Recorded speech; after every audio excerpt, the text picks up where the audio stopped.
मदन महल से दमोह नाका तक बने फ्लाईओवर की स्वच्छता, सुरक्षा और सुंदरता सुनिश्चित करने के लिए मंत्री राकेश सिंह, जनप्रतिनिधि और सामाजिक संगठन शामिल हुए। उन्होंने फ्लाईओवर को स्वच्छ और सुरक्षित रखने की शपथ ली। मंत्री राकेश सिंह ने कहा कि फ्लाईओवर शहर की धरोहर है और इसे गंदा करना संस्कारधानी की छवि पर आघात है। हमको ये संदेश देने के लिए कि जो हमें 100 वर्षों की लगभग आयु जो सुरक्षित तय की गई है, वो आने वाली पीढ़ियों में हम किस प्रकार जनता जनार्दन को समर्पित करेंगे। मध्य प्रदेश वाले के लोक निर्माण मंत्री माननीय श्री राकेश सिंह जी यहाँ पर लोगों को देखिए, वीरांगना माँ रानी दुर्गावती फ्लाईओवर इस जबलपुर, महाकौशल और प्रदेश की एक बड़ी उपलब्धि है, जो वर्षों के संघर्ष का परिणाम है। और जब ये हमें मिला है तो पूरे प्रदेश में, देश में इसकी ख्याति भी जबलपुर को मिली है। इसके कारण जबलपुर का गौरव भी बढ़ा है। लेकिन पिछले दिनों में जो कुछ भी यहाँ पर घट रहा था वो स्वीकार करने योग्य नहीं है। उत्साह होना एक अलग बात है, लेकिन उत्साह के अतिरेक में अमर्यादित आचरण वो ठीक नहीं है। लोग आ रहे हैं, लोग देखने आ रहे हैं, वो आए, स्वागत है सभी का, लेकिन हमें इसके कारण से किसी दूसरे को असुविधा ना हो, इसकी चिंता करना पड़ेगी। और इसीलिए लगातार ये होने के बाद ये तय किया था कि जबलपुर के ऐसे जितने भी हमारे सामाजिक और व्यापारिक संगठन हैं, महत्वपूर्ण लोग हैं, उन सभी से हम आग्रह हमने किया कि आइए आज हम यहाँ पर पहुँचकर शपथ लें। शपथ वास्तव में एक तरह का वो संकल्प है जिसके माध्यम से हम स्वयं भी और दूसरों को भी प्रेरित करेंगे कि इस फ्लाईओवर पर कोई भी गतिविधि ऐसी ना हो जिसके कारण किसी को कठिनाई हो। बहुत सी बातों के बारे में बैठ के आज निर्णय किया। सामूहिक रूप से हम सभी जनप्रतिनिधि बैठे थे और निर्णय करने के बाद ये तय किया है कि यहाँ पर शीघ्र ही हम कैमरे भी लगाने जा रहे हैं। उसके अलावा स्पीडोमीटर भी यहाँ पर लगेगा। उन कैमरों और स्पीडोमीटर के माध्यम से गाड़ियों की स्पीड भी रिकॉर्ड होगी, लोगों की गतिविधि भी रिकॉर्ड होगी। और मेरा बड़ा साफ साफ कहना है कि नियम ये कहता है कि अगर किसी भी रैंप पर हमें जाना है तो अगर हम लेफ़्ट साइड में वो रैंप है तो वहाँ हम जा सकते हैं, लेकिन अगर राइट साइड में जाना है तो हम सीधे राइट टर्न नहीं ले सकते, हमें अगली रोटरी तक जाकर वापस लौटना होगा। नियम यही है। और बहुत सारे फ्लाईओवर्स में आमतौर पर रैंप भी नहीं होते इतने जितने यहाँ दिए गए हैं। ये जबलपुर की जनता की सुविधा के लिए दिए गए हैं और मेरा मानना है कि सुविधा को हम असुविधा में ना बदलने दें, ऐसा मिलजुल कर प्रयास करें। और उसी दृष्टि से आज ये शपथ ली है। मैं उम्मीद करता हूँ कि इसके सकारात्मक परिणाम सामने आएंगे। मैं मीडिया के मित्रों के प्रति भी आभार प्रकट करता हूँ कि मीडिया के लोगों ने भी हर उस अवांछनीय गतिविधि को उजागर किया है और उनकी निंदा की है जो ऐसे कृत्यों में लिप्त हैं। मैं उम्मीद करता हूँ कि आने वाले कल से इसमें सुधार आएगा। हम नहीं चाहते कि प्रशासन अपने तरीके से कार्य करे, जनता जागरूक रहे। और बड़ी संख्या अच्छे लोगों की है, कुछ मुट्ठी भर लोग हैं जो जबलपुर के माथे पर ये दाग लगाने का प्रयास कर रहे हैं। मेरा मानना है कि हम सभी संस्कारधानी के लोग हैं, संस्कारों से भरे हुए हैं। विकास की यात्रा के साथ संस्कारों की यात्रा भी चलना चाहिए और दोनों यात्राएं जब एक साथ चलेंगी तो एक एक विकास हमारे माथे का ताज बनेगा। और यही संदेश लेकर और यही संकल्प दिलाने आज हम सभी यहाँ पर आए थे। बड़ी संख्या में अलग अलग सामाजिक संगठनों के, व्यापारिक संगठनों के, जाति संगठनों के प्रमुख यहाँ पर आए हैं, डॉक्टर्स आए हैं, एडवोकेट्स आए, इंजीनियर्स आए हैं। हृदय की गहराइयों से मैं इन सभी के प्रति आभार प्रकट करता हूँ। मेरे साथ उपस्थित सभी जनप्रतिनिधि इन सब के प्रति आभार प्रकट करते हैं। बहुत बहुत धन्यवाद। सर, पुलिस प्रशासन भी है, लेकिन मेरा मानना ये है कि पुलिस को इसकी नौबत ही ना आए कि वो कोई सख्ती करे।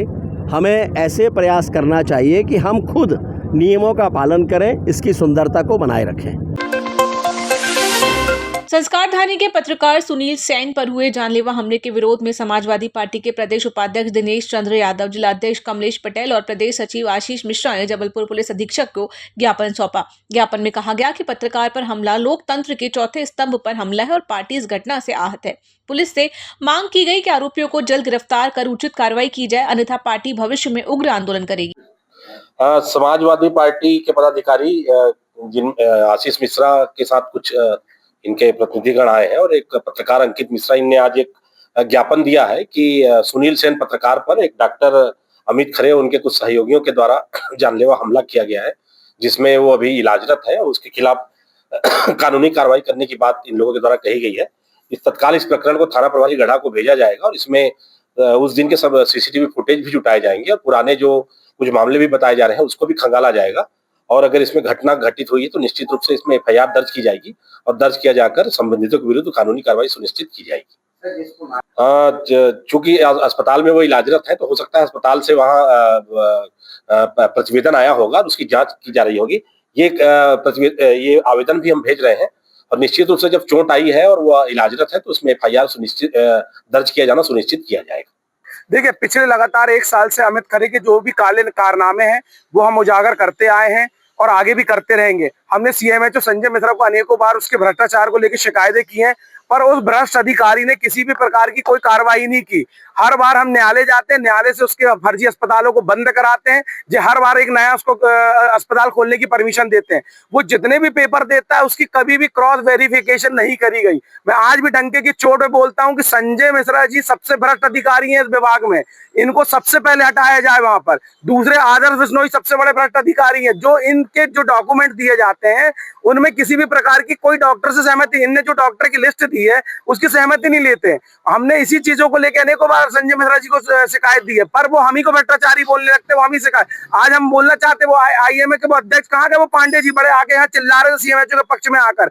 आज एक पत्रकार के ऊपर हमला हो गया है और आज वो मुंह ओढ़ के सो के घर में बैठे हुए। आए ना, अब दे आके यहाँ पर, अगर तुमको इतनी चिंता है स्वास्थ्य विभाग की और तुम्हें भ्रष्टाचार की इतनी वो है तो अब कहाँ गए। और अमित खरे के ऊपर पहले से भी अनेकों मामले चल रहे हैं, अनेकों थाने में मामले चल रहे हैं, उसके बाद भी कहीं से कहीं तक कोई कार्रवाई होती नहीं दिख रही।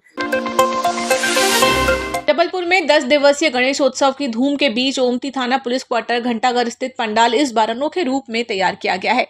यहां भगवान गणेश को पुलिस महानिदेशक की वर्दी में दिखाया गया है। पंडाल में पुलिस कार्यों की झांकी के साथ रिपोर्ट लिखते आरक्षक, फरियाद करती महिला और अधिवक्ता के कटआउट भी रखे गए हैं। समिति का कहना है कि इस थीम का उद्देश्य लोगों को ये संदेश देना है कि पुलिस समाज की सेवा करती है और आदर्श थाना कैसा होना चाहिए। ये पुलिस परिवार के द्वारा बनाई गई थीम है और ये दिखाने की कोशिश की गई है कि थानों के अंदर आखिर होता क्या है। तो हमने ये छोटे छोटे कक्ष बनाकर दिखाने की कोशिश की है।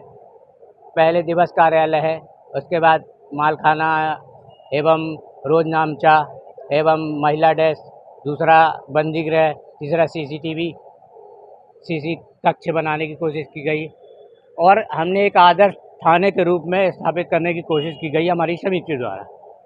थाना ओमती पुलिस क्वार्टर घंटाघर जबलपुर द्वारा ये गणेश प्रतिमा स्थापित की गई है और माननीय श्री डीजीपी गणेश बप्पा के रूप में विराजमान किए हैं। इस बार गणेश जी को हमने विराजमान किए बैठाया गया है, उनको डीजीपी के रूप में बैठाया गया है और ये अपने थीम का नाम है आदर्श थाना, कि ये पब्लिक को जागरूक करने के लिए हमने ये थीम बनाया कि पुलिस कैसी मेहनत करती है, कितनी मेहनत करती है अपनी। और यहाँ पे अपने को दिखाया गया हर एक पोस्टर में कि कौन कौन सी पुलिस क्या क्या करती है। जैसे अपना महिला डेस्क है, अपनी महिला रिपोर्ट लिखवाने आती हैं, उनके लिए सीसीटीवी है, मतलब ऑनलाइन वगैरह आजकल हर चीज़ रिपोर्ट हो गई है कि ऑनलाइन, तो जल्दी से जल्दी अपना कार्यकाल जल्दी से जल्दी हो। तो कैसे मन में आया? ये हमारे मन में ऐसा है कि पिताजी लोग को देखे कि कितनी मेहनत करते थे, उसी बेस पे हमने ये बनाया है थीम। किस जगह में बनानी? ये अपना बड़ी ओमती पुलिस क्वार्टर घंटाघर। पुष्पेन प्रताप सिंह। जबलपुर के गोहलपुर थाना क्षेत्र में मोटरसाइकिल चोरी के मामले में चिरैया नामक व्यक्ति और उसके 3 साथियों को गिरफ्तार किया गया है। आरोपियों के कब्जे से 5 सबूत और 15 खुले मोटरसाइकिल पार्ट्स बरामद हुए। पुलिस ने बताया कि आरोपी चोरी की मोटरसाइकिल कबाड़ी को बेचते थे। मामले की जांच जारी है।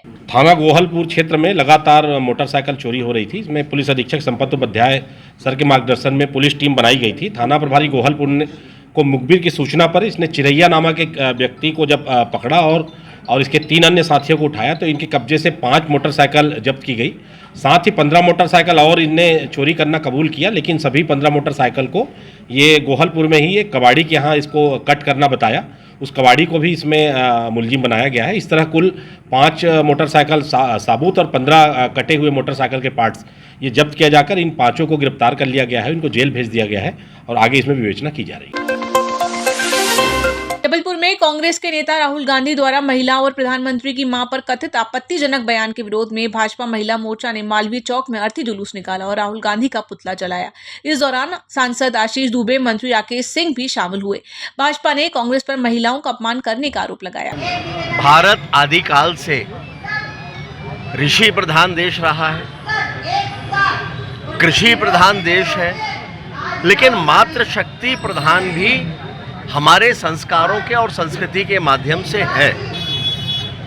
प्राचीन काल से आज तक मातृशक्ति को बहुत सम्मान के साथ हम सभी न केवल देखते आए हैं और कम से कम सार्वजनिक जीवन में हमेशा इस बात की चिंता की है कि मातृशक्ति का अपमान ना हो। लेकिन इस देश में दुर्भाग्य से कांग्रेस एक ऐसी पार्टी है जो सत्ता के बिना वैसे ही तड़पती है जैसे जलबिन मछली, और फिर उस समय मर्यादाओं की सारी सीमाओं को लांघते हुए वो कुछ भी करते और कहते हैं। और दुर्भाग्य ये है कि कांग्रेस के नेता राहुल गांधी, खुद उनकी मां, उनकी बहन कांग्रेस की शीर्ष नेताओं में है, लेकिन उसके बावजूद लगातार महिलाओं का अपमान हो रहा है। दरभंगा में जिस तरह से सार्वजनिक रूप से मंच से देश के यशस्वी प्रधानमंत्री माननीय नरेंद्र मोदी, जिन्होंने पूरे दुनिया में भारत का मान सम्मान बढ़ाया, उनकी पूज्य स्वर्गीय मां के बारे में गालियों का संबोधन किया गया, इससे ज़्यादा दुर्भाग्यपूर्ण बात क्या हो सकती है। और उससे भी शर्मनाक बात यह है कि ना राहुल गांधी, ना सोनिया गांधी और ना प्रियंका गांधी, इनकी तरफ से कोई स्टेटमेंट इस तरह के नहीं आते कि जिसमें इन कृत्यों के लिए वो क्षमा याचना करें। मध्य प्रदेश में कांग्रेस का अध्यक्ष ये कहता है कि मध्य प्रदेश में महिलाएं शराब पीती हैं, अत्यधिक शराब पीती हैं। मातृशक्ति को सम्मान की दृष्टि से देखा जाता है, इस बात को वो बार बार भूलते हैं कांग्रेस के लोग। लेकिन दुर्भाग्य ये है कि जब कांग्रेस का शीर्ष नेतृत्व ही ये तय करके बैठा हो कि भारत की संस्कृति को कहां कहां आघात पहुंचाया जा सकता है, तो उनके नेता तो उनका अनुसरण करेंगे ही। भारत कैसे अपमानित हो सकता है, विश्व में किन किन मंचों पर भारत का अपमान किया जा सकता है, भारत की सेना को कहां कटघरे में खड़ा किया जा सकता है, कहां कहां भारत को कमजोर दिखाया जा सकता है, ये कांग्रेस के सबसे प्रिय विषय है राहुल गांधी के नेतृत्व में। और इसलिए आज मध्य प्रदेश में हमारी मातृशक्ति पूरी ताकत के साथ निकली हैं मातृशक्ति के सम्मान के लिए। भारतीय जनता पार्टी का जो महिला मोर्चा है ये मातृशक्ति का प्रतीक है, और प्रदेश में या देश में कभी भी जब भी ऐसे विषय आए हैं जहां मातृशक्ति का अपमान होता हो, तो भारतीय जनता पार्टी का महिला मोर्चा ताकत के साथ में आगे आता है, उसका प्रतिकार करता है। आज वही प्रतिकार है और मंच पर हमारी सभी बहनें हैं जो प्रतिकार स्वरूप आज न केवल अपने संबोधन से कांग्रेस को ललकार रही हैं, बल्कि संपूर्ण मातृशक्ति को भी जगा रही हैं। हम सभी देख रहे हैं कि कांग्रेस जो अपने चरित्र, अपने संस्कारों को एक बार फिर से देश और दुनिया के सामने लाने का काम कर रही है।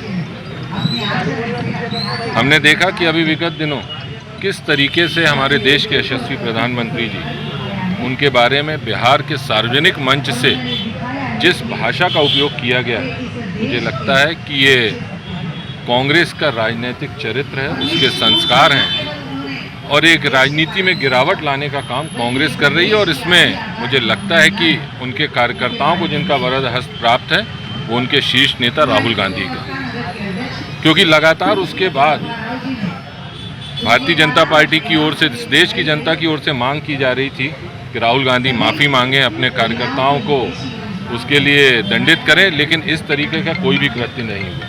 और इसके साथ ही जिस देश में नारी की पूजा होती हो, हम भारत को माता कहकर पुकारते हो, हमने अभी देखा कि कांग्रेस के प्रदेश के अध्यक्ष जीतू पटवारी जब जबलपुर आए थे, उन्होंने यहाँ ये कहकर मातृशक्ति को अपमानित करने का काम किया कि मध्य प्रदेश की महिलाएं सबसे ज़्यादा शराब पीती हैं। आप देखते हैं दिन प्रतिदिन इनका जो राजनीतिक गिरावट आ रही है और जिस तरीके से ये मातृशक्ति की मर्यादा को तार तार करने का काम कांग्रेस कर रही है, निश्चित रूप से इसकी जितनी भी भर्त्सना की जाए वो कम है। भारतीय जनता पार्टी की हमारा महिला मोर्चा सारे प्रदेश में मुख्यालयों में आज सड़कों पर उतरा है और लोगों के बीच में जाकर कांग्रेस के द्वारा अपमानित किए जाने वाली नारी शक्ति के सम्मान के लिए आज सड़क पर उतरकर भारतीय जनता पार्टी का हमारा महिला मोर्चा उनके सम्मान की रक्षा के लिए आगे आया है और कांग्रेस के विरोध में प्रदर्शन कर रहा है। उसी के निमित्त आज हम सब यहाँ जबलपुर में मालवीय चौक में एकत्रित हुए हैं और हमारी मातृशक्ति कांग्रेस के विरोध में प्रदर्शन कर रही है। कांग्रेस लगातार वोट चोरी के आरोप लगा रही है। मध्य प्रदेश में बीजेपी पटवारी ने वोट चोरी के आरोप लगाए। देखिए, वोट चोरी की बात कांग्रेस कर रही है जिसका इतिहास वोट चोरी का रहा। आपने पहले देखा इस देश में कैसे चुनाव होते थे, किस तरीके से बूथ कैप्चरिंग होती थी, किस तरीके से रीवा का मैं उदाहरण बहुत लंबा नहीं देना चाहता, कांग्रेस के एक नेताओं के द्वारा एक घर से कितने सैकड़ों वोट निकलते थे, वो सब क्या था ये उनसे पूछना चाहिए।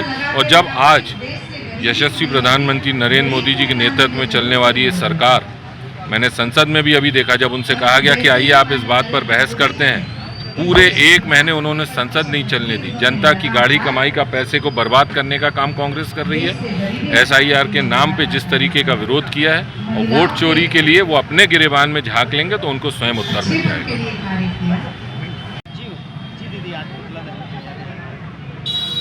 हाँ, आज ये जो पुतला दहन और अर्थी जुलूस हमने निकाला है, निश्चित रूप से महिलाओं के सम्मान के खिलाफ यदि बात होगी तो उसको महिला जगत उस अपमान को सहन नहीं कर सकता है। और जिस प्रकार से एक ऐसी माँ जिसने माननीय प्रधानमंत्री नरेंद्र मोदी जी जैसा सपूत दिया, उस माँ के खिलाफ यदि कांग्रेस की सभा में इस तरह की आपत्तिजनक टिप्पणियाँ सामने आएंगी तो ये घृणित राजनीति का परिचायक है और हम हमेशा से शुचिता की राजनीति की बात करते आए हैं। आज यदि हम बात करें तो अभी इनके वोट अधिकार जो यात्रा कांग्रेस की चल रही थी उसमें इनने उस दौरान मध्य प्रदेश में भी ये कहा महिलाओं के बारे में कि शराब पीती है और ऐसा सब, इस प्रकार का घृणित वातावरण निर्माण करना, बल्कि माताएं लंबे समय से जो संघर्ष कर रही हैं बहनें, और लगातार हम लोगों की मुहिमें भी चली हैं कि कैसे हम नशाबंदी कर सकें, कैसे नशा मुक्ति कर सकें, और उसके बावजूद इस प्रकार की बयानबाजी। और साथ ही मैं आपको ये बताना चाहूँगी कि यदि वोट अधिकार यात्रा ये निकाल रहे हैं तो वोटर अपना अधिकार जानता है और इस प्रकार की आपत्तिजनक टिप्पणी यदि देश को सपूत देने वाली माननीय प्रधानमंत्री नरेंद्र मोदी जी, जिनके कारण भारतवर्ष की ओर देखने का दृष्टिकोण पूरे दुनिया का बदला, ऐसे सुपुत्र की माँ को यदि इस प्रकार की टिप्पणी की जाए, वो हम सब की माँ है, हम सब की माँ का ये अपमान है और निश्चित रूप से इस प्रकार के अपमान को हम कभी भी नहीं बर्दाश्त करेंगे। इसलिए ये आंदोलन आज हमने किया। क्या किया? आज अभी अर्थी जुलूस और सभा और साथ में पुतला दहन भी हमने यहाँ पर किया है। इस प्रकार की घृणित राजनीति के विरोध में ये आंदोलन है। नाम और पद बताओ। अश्विनी परांजपे, प्रदेश महामंत्री, भाजपा महिला मोर्चा। किसी भी व्यक्ति को हमेशा से ही मर्यादा में रहना चाहिए और जब कोई भी व्यक्ति मर्यादा छोड़कर बात करते हैं, बात उसके द्वारा की जाती है, तब उसका हश्र शिशुपाल जैसा ही होता है। और निश्चित रूप से जब भगवान श्री कृष्ण जी ने शिशुपाल द्वारा दिए गए 100 अपशब्दों को माफ़ करने के बाद फिर शिशुपाल का वध किया, आज के परिप्रेक्ष्य में हम देखते हैं कांग्रेस के नेता राहुल गांधी जी द्वारा लगातार बार बार हमारे देश के यशस्वी प्रधानमंत्री माननीय मोदी जी को हमेशा से ही अपशब्दों के द्वारा अपमानित करने का प्रयास किया गया है।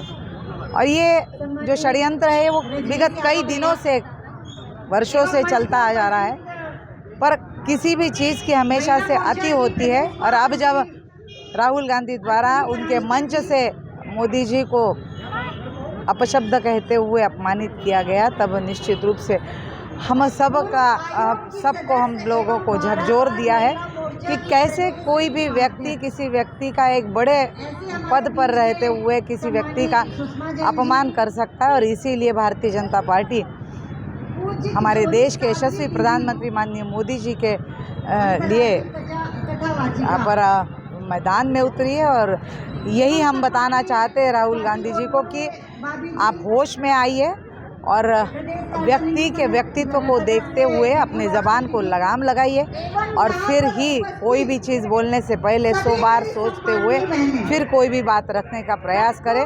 और अगर ऐसा नहीं होता है तो इसका मुंह तोड़ जवाब दिया जाएगा। और इसलिए हम कहेंगे कि राहुल गांधी होश में आइए और होश में रहते हुए अपने व्यक्तित्व को निखारने का प्रयास करें। किसी भी व्यक्ति को बुरा भला कहने का आपको कोई अधिकार नहीं है।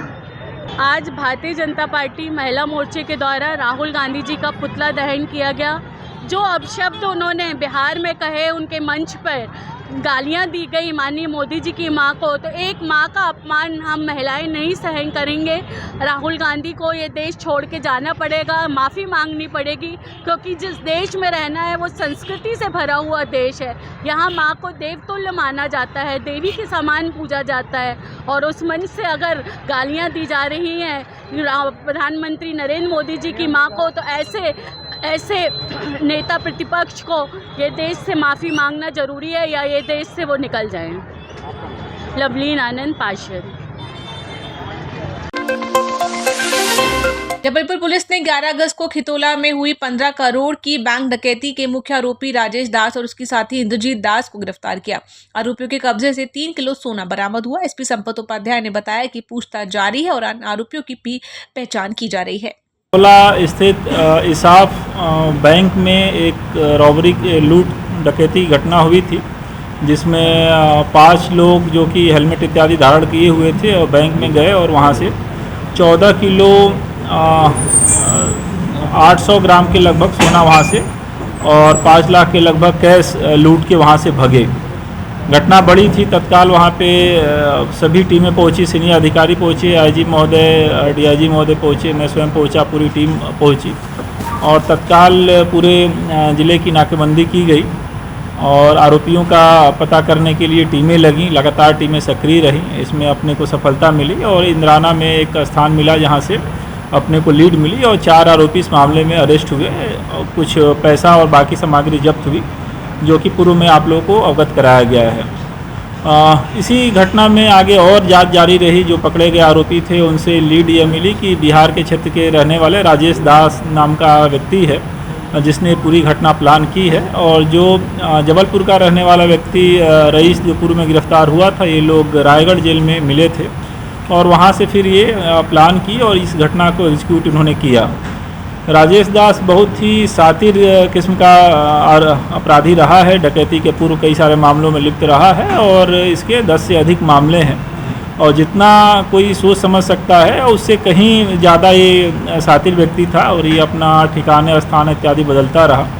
इसमें चूँकि ये लोग बिहार और झारखंड की तरफ इनके मूवमेंट की जानकारी थी, पुलिस महानिदेशक महोदय ने अपने बिहार के काउंटर पार्ट से, आईजी साहब ने बिहार के आईजी साहब से और झारखंड के आईजी साहब से बात की। मैंने वहाँ के पुलिस अधीक्षकों से बात की और वहाँ की स्पेशलाइज्ड टीमें भी लगी। सभी के संयुक्त प्रयास से फाइनली राजेश दास जो सरगना है इसको पकड़ा गया और इसके कब्जे से लगभग 3 किलो सोना, 3 करोड़ के लगभग कीमत का जब्त किया गया है। साथ ही साथ इस पूरे राजेश के माल खपाने में और छुपने में और सभी चीज़ों में सहभागी रहे एक अन्य आरोपी इंद्रजीत को भी गिरफ्तार किया गया है। प्रकरण में अभी आगे अन्य भी आरोपियों की जानकारी लगी है, जिस पे पुलिस की टीमें लगातार काम कर रही हैं। हमारी टीम अलग अलग स्थानों पे लगी हुई है और उम्मीद है कि शेष बचे हुए आरोपियों को भी हम जल्द ही गिरफ्तार करेंगे।